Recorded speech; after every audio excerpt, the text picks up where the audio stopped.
The following program contains graphic images that may be disturbing. Parents are advised that these images may not be suitable for young children. Every minute, almost 20 people are physically abused by an intimate partner in the United States. That's 10 million women and men per year. Sometimes there's no warning sign, and that was the case for our next guest, Audrey. This is her story.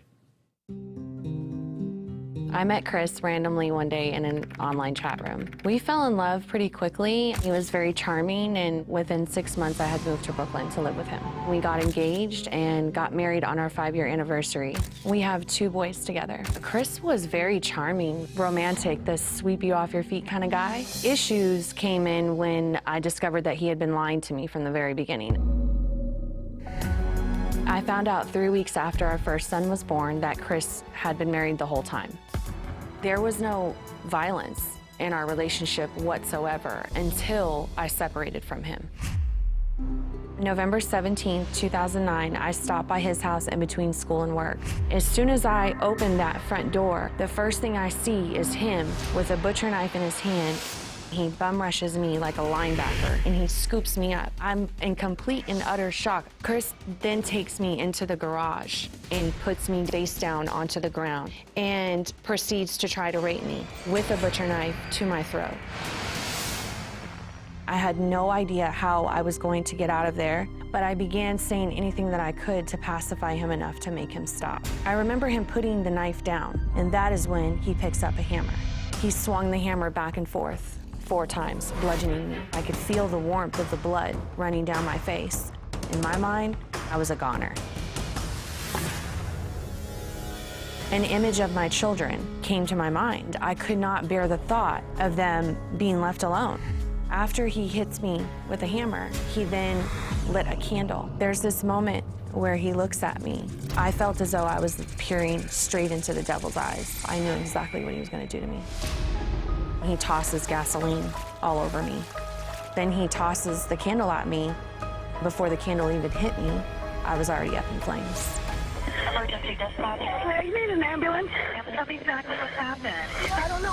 My neighbor was on fire. Your neighbor was on fire? Yes. What part of her body was injured? Oh, her arm. She's bleeding. I need you to ask her what happened, okay? She said her husband set her on fire. She said her husband set her on fire. The whole house is on fire.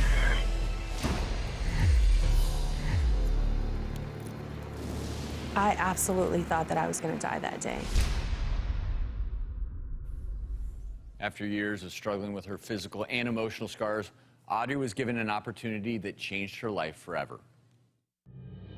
I was burned over 80% of my body. I was in a medically induced coma for 6 weeks and then spent another 6 weeks in the hospital and had 7 trauma surgeries.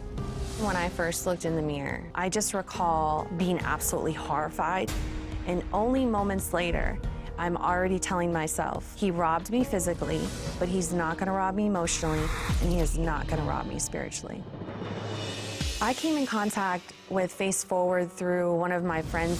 Face Forward is a nonprofit that was started by Deborah and Dr. Alessi. Face Forward rebuilds the faces of women and children who are survivors of domestic violence and human trafficking. Audrey came to us, her chin was basically fused to her chest and her neck, and she couldn't even lift her head up.